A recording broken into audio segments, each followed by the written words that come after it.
10 दिवसात वजन कमी करा, महिन्याभरात वजन कमी करा, 3 महिने डाएट फॉलो करा आणि वजन कमी करा. मला पहिल्यांदा सांगायचं की वजन वाढतं का? डाएट म्हणजे खूप महागडं हा एक सर्वसामान्यांच्या मध्ये विचार असतो. खाण्याचा हेल्दी अंग असला पाहिजे.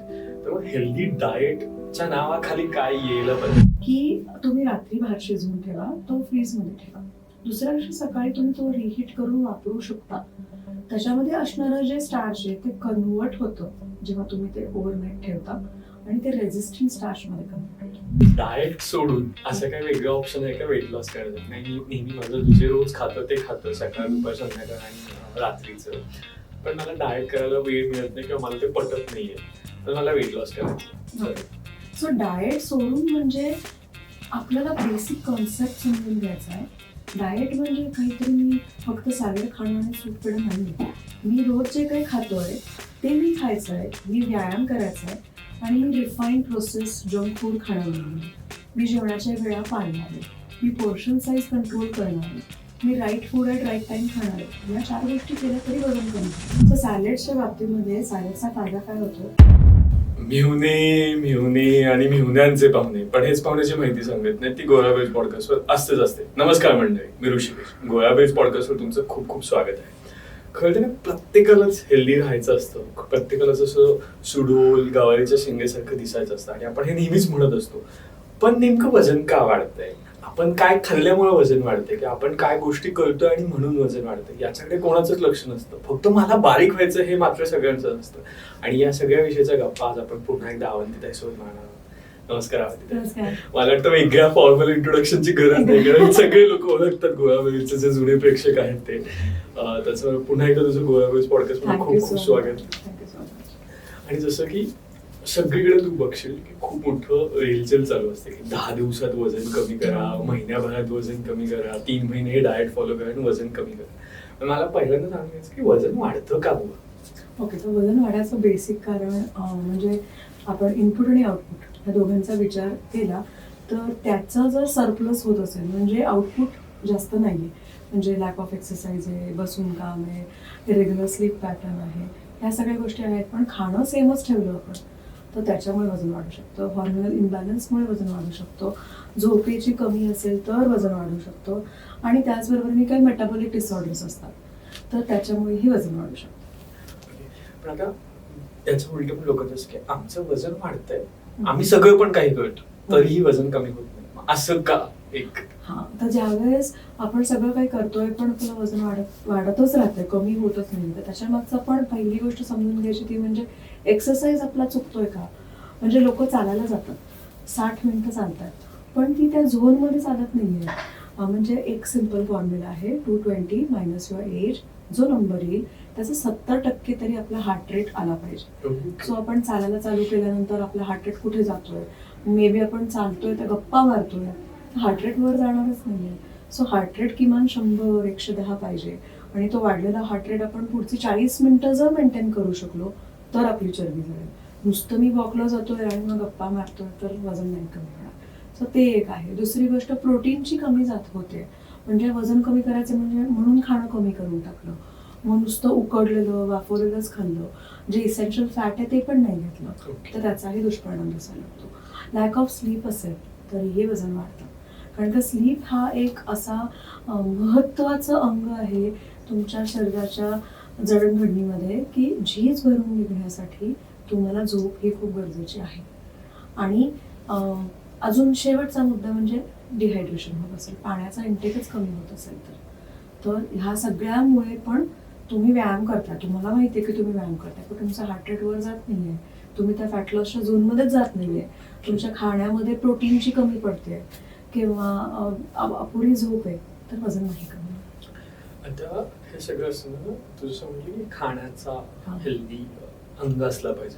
तर मग हेल्दी डाएटच्या नावाखाली काय यायला पाहिजे? कारण डाएट म्हटलं की खूप गोष्टी येतात, म्हणजे हे डाएट आहे, कोणाचं किटो आहे, कोणाचं काय चालू आहे किंवा काय काय, आणि वेगवेगळे इन्ग्रेडियंट पण आहेत. हेल्दी डाएट अशी काही कन्सेप्ट असते का, किंवा कुठले पदार्थ खाल्ले गेले पाहिजेत हेल्दीच्या नावाखाली? ओके, सो आपण खाण्याला 2 कॅटेगरीमध्ये डिवाइड करतो. ओके, पहिलं आहे मॅक्रोज.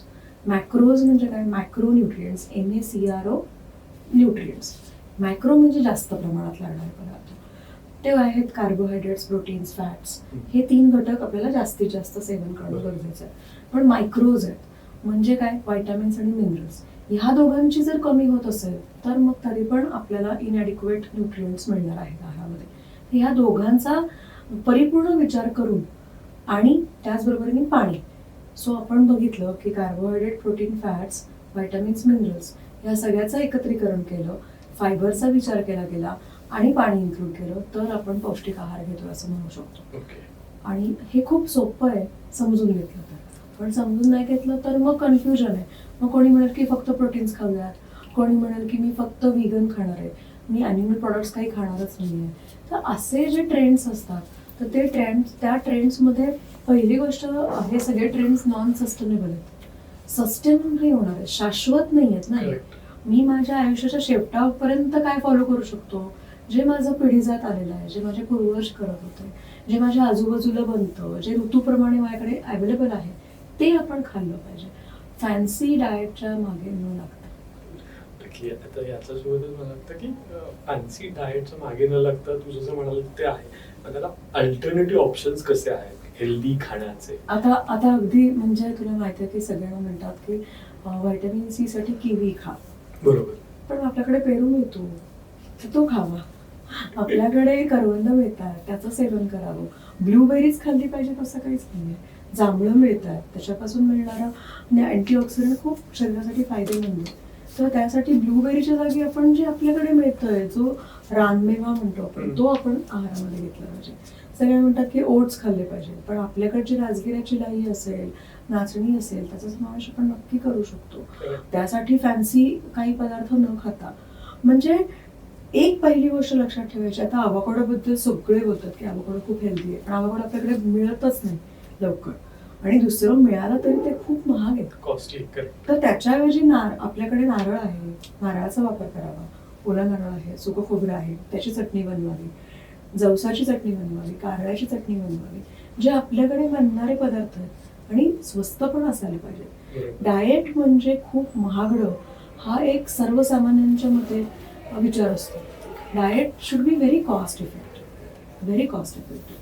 पूर्ण घरामध्ये 4 लोक आहेत किंवा 5 लोक आहेत, तर 5 लोकांसाठी वेगवेगळं अन्न नाही ना बनवू शकणार. नक्कीच नाही. जे मी बनवते त्याच्यामध्ये मी अमुक या व्यक्तीची गरज आहे तर त्याच्यामध्ये मी थोडासा ट्विस्ट करेन. एखाद्या व्यक्तीची गरज आहे प्रोटीनची, तर मी मग जर तो व्हेजिटेरियन असेल तर त्याला मी डाळ, उसळ, पनीरचं प्रमाण वाढवायला सांगेन किंवा अंड जास्त खायला सांगेन.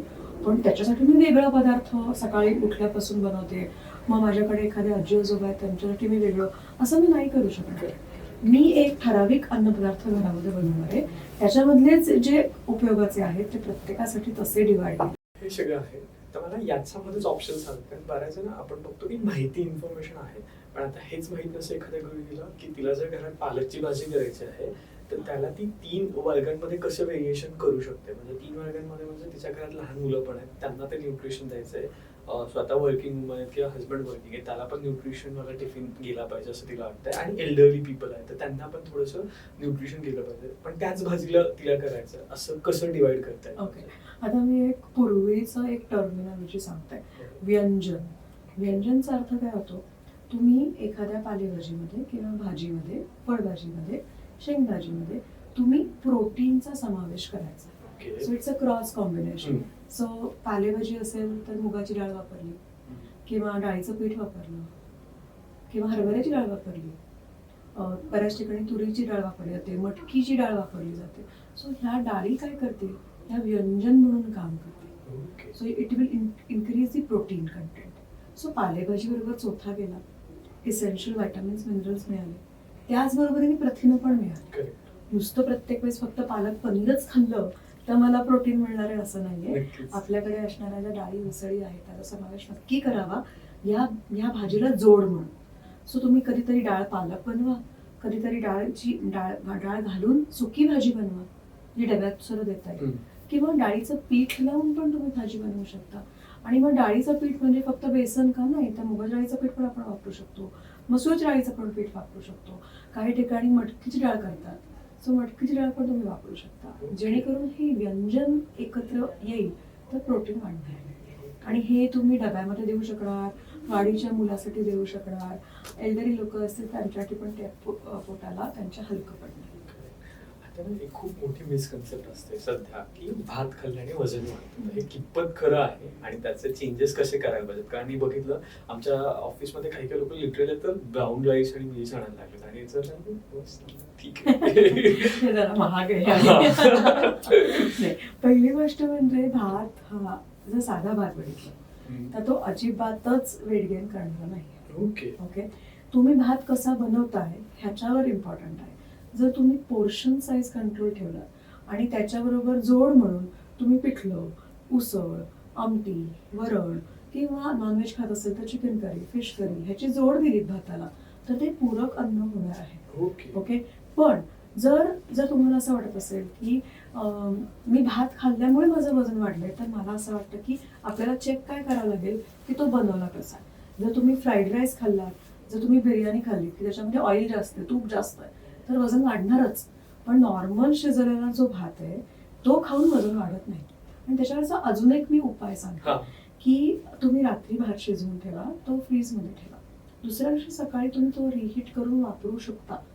त्याच्यामध्ये असणारं जे स्टार्च आहे ते कन्वर्ट होतं जेव्हा तुम्ही ते ओव्हरनाईट ठेवता आणि ते रेझिस्टंट स्टार्चमध्ये कन्वर्ट होतं. सो त्याच्यामुळे रक्तातली साखर वाढणार नाही, छान पोट भरेल, चवीला पण छान लागेल आणि भात आपण आपल्या आहारामध्ये घेतल्याने जे समाधान मिळतं तेही मिळतं. ओके, आता जसं तू म्हणालीस की ओव्हरनाईट, पण लोकांचं असतं ना शिळं अन्न खाऊ नये किंवा शिळ्या अन्नाने खूप जास्त त्रास होतात, शिळ्या अन्नाने त्रास होतोय.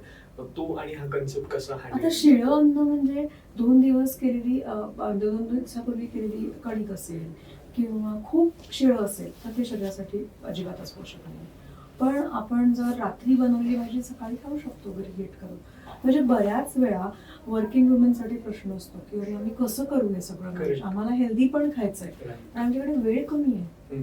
तर त्यावेळेस काय करायचं, थोडंसं मील प्रेप करायचं. मील प्रेप म्हणजे काय, तुम्ही तुम्हाला जे भाज्यांमध्ये वाटण घालायचं ते आधी करून ठेवा, डाळी उसळी भिजवून ठेवा, ते भिजल्या पाहिजेत.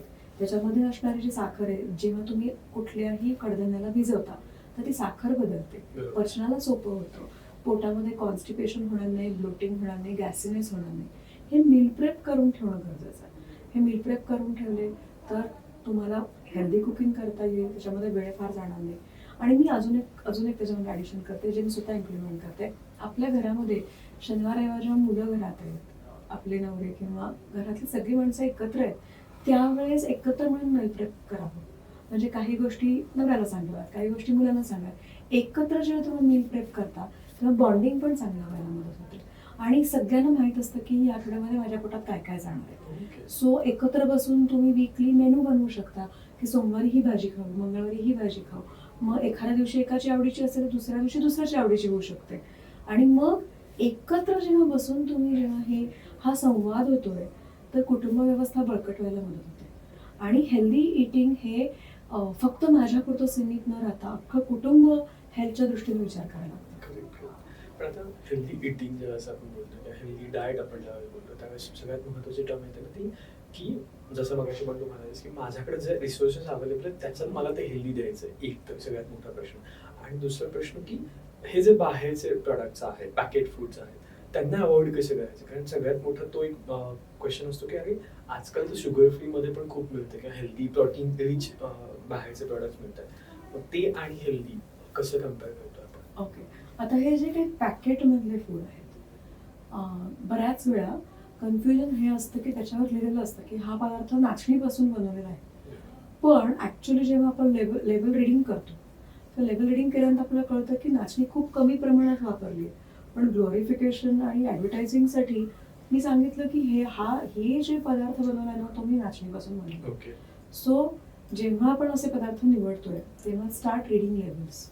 जेव्हा आपण लेबल रीड करतो तेव्हा आपल्याला कळतं की या पदार्थामध्ये ॲक्च्युली तो पदार्थ किती वापरला गेला आहे. म्हणजे अशी काही बिस्किट्स आहेत की जी म्हणतात की अरे आम्ही ना खूप हेल्दी बिस्किट्स बनवले आणि आम्ही नाचणीयुक्त बिस्किट बनवले, नाचणी 5%च आहे, रिफाईंड फ्लावर जास्त वापरलंय.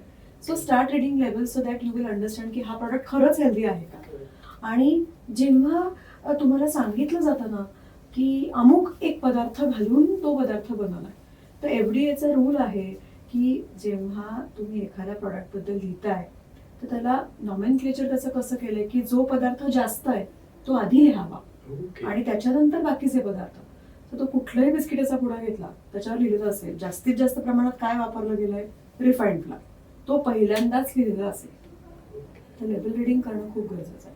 सो जेव्हा सुपर मार्केटला आपण जातोय सगळ्यांच्या बरोबर, मुलांना घेऊन जातोय, आपल्या फॅमिलीला घेऊन जातोय, सगळ्यांनी लेबल रीड करायचं. मग आपल्याला कळतं की अरे हा पदार्थ सांगतायत तो हेल्दी आहे पण तो नाही. Okay, understand. आणि आता वजन वाढीच्या ना सलाडचं खूप मोठं प्रमाण चालू हो. होतं. तुम्ही पण बघत असाल की तुम्हालाही खूप लोक विचारत असतील हे सलाड ट्राय करू का, ती सलाड ट्राय करू का, किंवा बऱ्याचशा गोष्टी बाहेरून आलेल्या असतात, ते चालू असतं.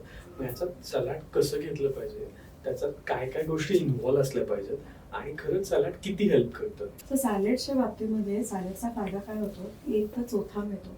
चोथा मिळाल्यामुळे काय होतं तर आतड्यांची हालचाल चांगली होते आणि it works as a prebiotic इंटेस्टाईनमध्ये. दुसरी गोष्ट रक्तातलं साखरेचं प्रमाण मेंटेन व्हायला मदत होते. तिसरी गोष्ट पोट रिकामं लवकर होत नाही. हा फायदा आहे सॅलेडचा. तो सॅलेड्स म्हणजे फॅन्सी जी बाहेर मिळतात त्याच्यामध्ये खूप प्रमाणामध्ये प्रिझर्वेटिव्ह असणारे मेयोनीज सारखे पदार्थ वापरले गेले तर ते तसं नाही खायचं. आपल्याला लो फॅट ड्रेसिंग असणारी आपण सॅलेड्स निवडणार आहोत.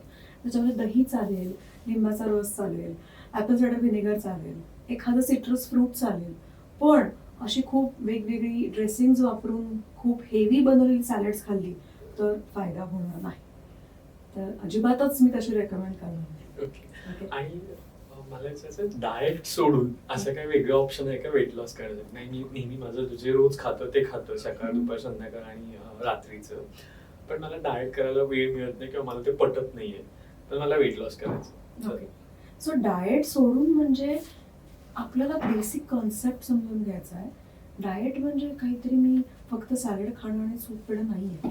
मी रोज जे काही खातोय ते मी खायचं आहे, मी व्यायाम करायचा आहे आणि मी रिफाईंड प्रोसेस जंक फूड खाणार नाही आहे. मी जेवणाच्या वेळा पाळणार आहे, मी पोर्शन साईज कंट्रोल करणार आहे, मी right food at right time खाणार आहे. या 4 गोष्टी केल्या तरी वजन कमी होणार. ओके. आणि आता सध्या अजून एक ट्रेंड चालू आहे की वेट लॉस लोकांचं होत आहे. मे बी खूप विटॅमिनच्या गोळ्या घेऊन किंवा काय काय घेऊन करतात ते कमी, किंवा एक्सरसाइज पण करतात, पण ते मेंटेन करायला अवघड जाते. मग त्याच्यासाठी काय? ओके. जेव्हा तुमचं वजन कमी होतं तेव्हा एक महत्त्वाचं लक्षात ठेवायचं की फॅट सेल थेअरी आहे. फॅट सेल थेअरी म्हणजे काय? माझ्या शरीरामध्ये असणाऱ्या ज्या चरबीच्या पेशी आहेत त्या काही शरीराच्या बाहेर नाही पडत आहेत ना. त्या काय आपण बाहेर ओढून काढून टाकत नाही आहोत, त्या तिथेच राहणार आहेत. मग काय होणार आहे? फॅट सेल्सचा साईज कमी होणार आहे. So number of fat cells will be there forever unless and until you go for liposuction. Liposuction करून चरबी शोषून बाहेर काढली आहे आणि टाकून दिली आहे तरच त्या चरबीच्या पेशी कमी होतील. नाहीतर काय होईल? चरबीच्या पेशी जशा आहेत तशाच राहणार आहेत, फक्त आकार कमी होणार. करेक्ट. सो जेव्हा जेव्हा त्यांना फेवरेबल कंडिशन्स मिळतील, म्हणजे तुमचं खाणं वाढतंय, तुम्ही व्यायाम नाही करत आहे, तुम्ही खूप तळलेले गोड बेकरीचे पदार्थ खाताय, तर वजन वाढणार आणि हा यो इफेक्ट चालू राहणार. नक्कीच. पण त्यामुळे बेकरीचे प्रोडक्ट्स आणि वेट कसं हँड इन हँड जातं हे पण समजून सांगितलं आवडेल. अगदी. बेकरीचे पदार्थ म्हणजे कुठले बिस्किट आहेत, कुकीज आहेत, केक्स आहेत, त्याच्यामध्ये काय जास्त वापरलं जातं? एक तर रिफाईंड फ्लावर म्हणजे मैदा, दुसरी गोष्ट तेल किंवा बटर किंवा मार्गरीन, तिसरी गोष्ट त्याच्यामध्ये खूप प्रमाणामध्ये सोडियम वापरलं जातं. ओके. कारण का बेकिंग सोडा, बेकिंग पावडर हे सगळे सोडियमचा इन्ग्रेडियंट असलेले पदार्थ आहेत. तर ह्या सगळ्यांमुळे काय होतं? चरबीचं प्रमाण वाढायला लागतं करेक्ट. आणि एक्सेसिव्ह कॅलरीज पोटात जातात. तर म्हणून बेकरी ही खराब. ओके. आणि त्याचा इम्पॅक्ट तुमचा डायरेक्टली वेटला होतो. डायरेक्ट वेटवर. कारण का तुम्ही 2 बिस्किटं खाता, तुम्हाला वाटतं की अरे मी 2च बिस्किटं खाल्ली आहेत, मग मी काय खूप जेवलो नाहीये, पण माझ्या पोटामध्ये 200 पेक्षा जास्त कॅलरीज गेल्या.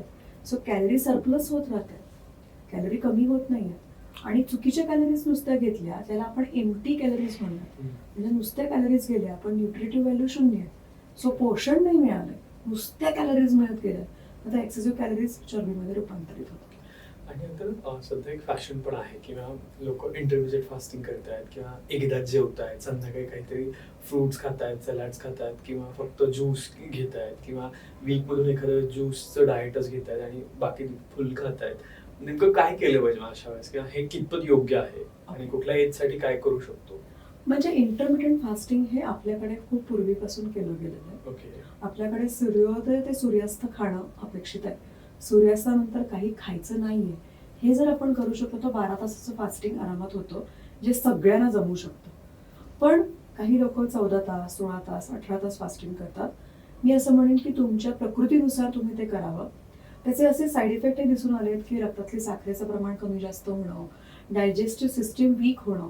तर हे होत असेल तर तुम्ही ते करू नये, पहिली गोष्ट. दुसरी गोष्ट, जेव्हा तुम्ही फक्त एकदाच खाताय तर मला असं वाटतं की त्यावेळेस न्यूट्रिएंट्स तेवढे एकत्र मिळणार नाहीत ओके. आणि न्यूट्रिएंटची डेफिशियन्सी होऊ शकते. म्हणजे तुम्ही फक्त एकदाच जेवताय, तुम्ही परिपूर्ण आहार कसा घेणार? त्यावेळेस तुम्ही एखाद्या पदार्थावर कमी जास्त होऊ शकतो आणि त्याच्यामुळे न्यूट्रिएंट डेफिशियन्सी होऊ शकते.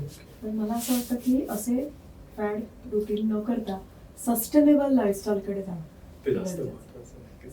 पण आता फास्टिंग म्हणून आठवलं की उपवास पण करतोय आपण. तर उपवासाच्या वेळेस काय गोष्टी केल्या पाहिजेत? कारण बरेच लोक ना खूप सारे उपवास करतात. नाही मला वेट लॉस करायचा मग मी उपवास करायला सुरुवात करतो. तर मग काय? ओके.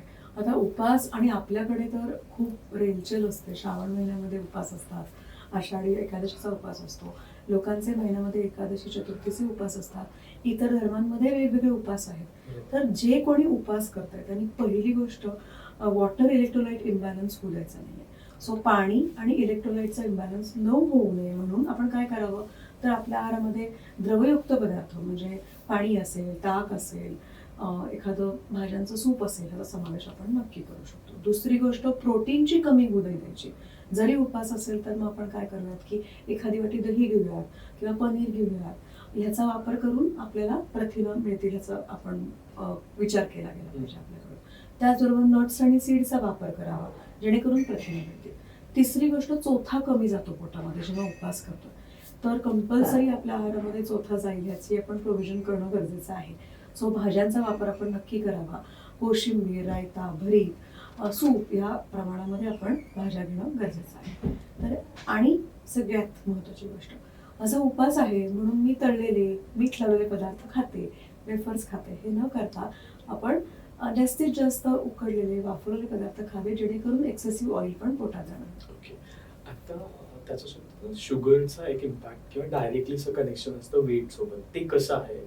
आणि आजकाल आपण तो भरमसाठ गोड खातो. नो शुगरच्या नावाखाली पण मला वाटतं आपण शुगर खातोय. तर ते कनेक्शन कसं सांभाळायचं? Okay. Excessive sugar will get converted into fat. हे तर बेस आहे. Direct. ओके, डायरेक्ट चरबीमध्ये रूपांतर होते. कारण का तेवढी आपली ऍक्टिव्हिटी नाही आहे ना. हां.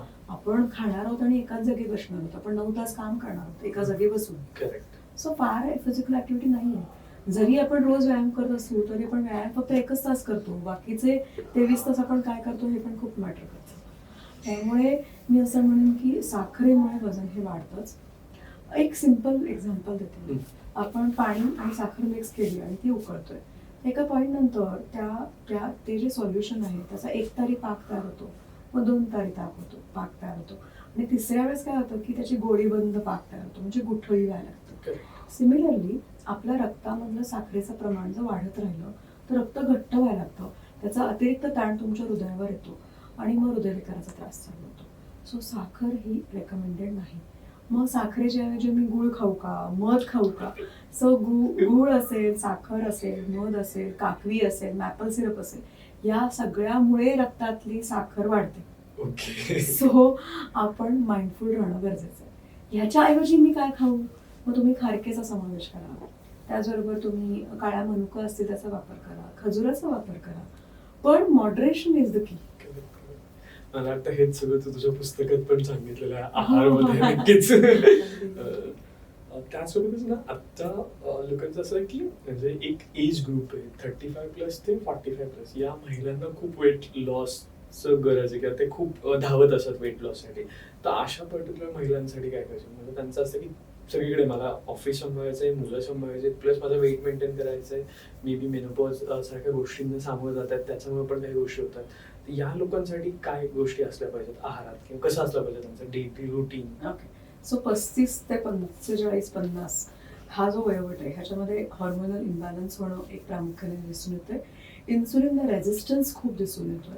तिसरी गोष्ट, मूड स्विंग्स, चिडचिड, राग येणं, रडू येणं, इमोशनल इम्बॅलन्स दिसून येतोय, मेंटल हेल्थ चांगली नाही. तर ह्या सगळ्यासाठीचे छोट्या टिप्स मी सांगते. हम्म. पहिली गोष्ट, कंपल्सरी आठवड्यातून 2 दिवस वेट ट्रेनिंग करणं गरजेचं आहे. ओके. वेट ट्रेनिंग जर आपण केलं नाही तर आपली हाडं आणि बोन डेन्सिटी दोघांवरही परिणाम दिसायला लागतो. आपली जॉईंटची मोबिलिटी कमी व्हायला लागते आणि आपल्या शरीरामध्ये जेव्हा इस्ट्रोजनची लेवल कमी होणार आहे मेनोपॉजमध्ये, तेव्हा आपल्या हाडांवर त्याचा दुष्परिणाम दिसायला लागतो. ओके. म्हणून कंपल्सरी वेट ट्रेनिंग आठवड्यातील 2 दिवस तरी केलंच गेलं पाहिजे. ओके. दुसरी गोष्ट, कितीही गडबड असेल, कितीही घाई असेल तरी प्रोटीनच्या बाबतीमध्ये अजिबात हयगय करून चालणार नाही. आपल्या आहारामध्ये प्रोटीनयुक्त पदार्थ खाणं गरजेचं आहे. दही असेल, ताक असेल, पनीर असेल, अंड्यातलं पांढरं असेल, चिकन असेल, फिश असेल, नट्स अँड सीड्स असतील, याचा वापर नक्की करावा. तिसरी गोष्ट, मी असं म्हणेन की मुवमेंटला खूप प्राधान्य देणं गरजेचं आहे. बऱ्याच वेळा असं होतं की मूड स्विंग होत आहेत, नैराश्य आलंय म्हणून मी एका जागी बसून राहते. हे न करता 25 मिनिट्स 30 मिनिट्सचा एखादा वॉक ॲड केला. सूर्यप्रकाशात जाणं गरजेचं आहे. सूर्यप्रकाशात गेल्यानंतर आपलं डोपामाइन सिक्रेशन चांगलं व्हायला लागतं, मन शांत होतं, मेंटल हेल्थ चांगली होते. आणि सगळ्यात शेवटची गोष्ट, हायड्रेशन. पाणी कमी पित असू तरीही आपल्याला ब्रेन फॉग होतोय, कॉन्सन्ट्रेशन कमी पडतंय. Body gets confused between hunger and thirst. So आपल्याला लागलेली असते तहान, पण आपण खातोय. सो असं आपण खात राहतोय, मग वजन वाढतंय. तर असं न करता पाण्याकडे लक्ष द्यावं. नुसतं पाणी न घेता त्याच्याबरोबर इलेक्ट्रोलाइट्स, मग अगदी चिमूटभर मीठ जरी घेतलं तरी फायदा होऊ शकतो. तर हे छोटे बदल करणं अपेक्षित आहे. आता हे खूप महत्वाचं मॉडरेशन, कारण कसं असं आपण डे टू डे गोष्टी चाललोय, धावपळ आणि फक्त वेळ मिळत नाही. पण असे मॉडरेशन केल्याने तुम्ही बऱ्याचशा गोष्टी कमी करू शकता. आता बऱ्याच लोकांचं असतं ते वेट लॉसच्या जर्नीमध्ये आहेत, ते काही गोष्टी करतात. मग अशा वेळेस मध्येच रात्री भूक लागते किंवा कधीतरी मध्येच वेगळ्या वेळेस अवेळी क्रेविंग्स होतात. मग त्या कशा थांबवायच्या एक तर, आणि चीट डे सारख्या डेज फॉलो करताना तरी कुठली काळजी घ्यायची? ओके. सो पहिली गोष्ट, जेव्हा रात्री अपरात्री भूक लागते, याचा अर्थ असा आहे की तुमच्या रात्री जेवणामध्ये चोथा आणि प्रोटीन दोघांची कमी आहे. ओके. सो आपल्या रात्रीच्या जेवणामध्ये भरपूर प्रमाणामध्ये चांगलं फायबर जाणं गरजेचं आहे. बऱ्याच वेळा लोकांना रात्री नुसतं कच्ची भाजी खाल्ली तर पोट दुखतं किंवा फ्लॅटुलन्स होतो, ब्लोटिंग होतं. तर अशा वेळेस भाज्या वाफवून घ्याव्यात किंवा उकडून घेऊन त्याचं सूप न गाळता प्यावं, जेणेकरून चोथा पोटात जाईल. आणि दुसरी गोष्ट, प्रोटीनची कमी असेल तर प्रोटीन वाढणं गरजेचं आहे. ह्या 2 गोष्टी केल्या आणि पाणी व्यवस्थित प्यायलं तर रात्री भूक लागणार नाही. आणि समजा ती सवय आहे, याचा अर्थ तुम्ही रात्री जागे आहात, सो तुमची झोप कॉम्प्रोमाइज होते. सो रात्री 10:30 नंतर कुठलाही स्क्रीन चालू न ठेवता झोपणं गरजेचं आहे. तर पण आता प्रोटीन तू बऱ्याच बोलतेस, मग प्रोटीन आणि प्रोटीन पावडर किंवा कशी घ्यायची हे पण सांगितलं आवडेल. ओके. सो प्रोटीन पावडर म्हणजे काय, तर it is a supplement, it is complimentary to the food. So complimentary म्हणजे काय झालं, किंवा अगदी सोप्या भाषेमध्ये समजून सांगायचं झालं तर पेपर आपण लिहितोय, पेपर अख्खा संपला पण मला अजून काहीतरी लिहायचं असेल तर मग मी सप्लिमेंट घेते. करेक्ट. सिमिलरली तुम्ही तुमच्या आहाराच्या पद्धतीमध्ये बदल करा, सगळे पदार्थ इन्क्लूड करा आणि जर गरज असेल तर डॉक्टरांच्या सल्ल्याने, आहार तज्ज्ञांच्या सल्ल्याने प्रोटीन पावडर घ्या. कोणीतरी सांगतंय म्हणून प्रोटीन पावडर घेऊ नका. आणि प्रोटीन पावडर म्हणजे काय, तर आपल्याकडे 2 प्रकारच्या प्रोटीन पावडर मिळतात. एक आहे ती आहे जे दूध असतं, त्या दुधाला फाडल्यानंतर जे पनीर असतं त्याला केसिन म्हणतात, which is a slow acting protein. आणि जे खाली पाणी पडतंय ते आहे व्हे पावडर. जे व्हे पावडर म्हणजे काय, तर व्हे पाण्याला डिहायड्रेट केलं आणि त्याच्यापासून जे प्रोटीन बनलं ते व्हे आहे, ते आपण घेऊ शकतो. दुसरं आहे अल्ब्युमिन, म्हणजे अंड्यातलं पांढऱ्याचं प्रोटीन. हे 2 ॲनिमल बेस्ड प्रोटीन्स आहेत. आणि दुसरी कॅटेगरी आहे ती आहे पी प्रोटीनची, म्हणजे मटार. पी प्रोटीन पासून जे किंवा सोयाबीन पासून बनलेलं प्रोटीन, तर याचाही तुम्ही समावेश करू शकता. पण माझं असं म्हणणं आहे की आधी खाणं, म्हणजे आपल्याकडे मटार मिळतोय, आपल्याकडे वाटाणे मिळत आहेत, आपल्याकडे हरभरे मिळत आहेत, त्याचा समावेश करा आहारामध्ये. आणि मग जर गरज वाटली तर आपण सल्ल्याने प्रोटीन पावडरचा समावेश करा. पण जर मी तुला असं विचारलं की मला 8 डेजचं किंवा 8 दिवसाचं एखादं मला प्लॅन सांग की माझ्या डाएटमध्ये काय गोष्टी कशा असाव्यात just for weight loss journey, जर मी करत असेल तर. ओके.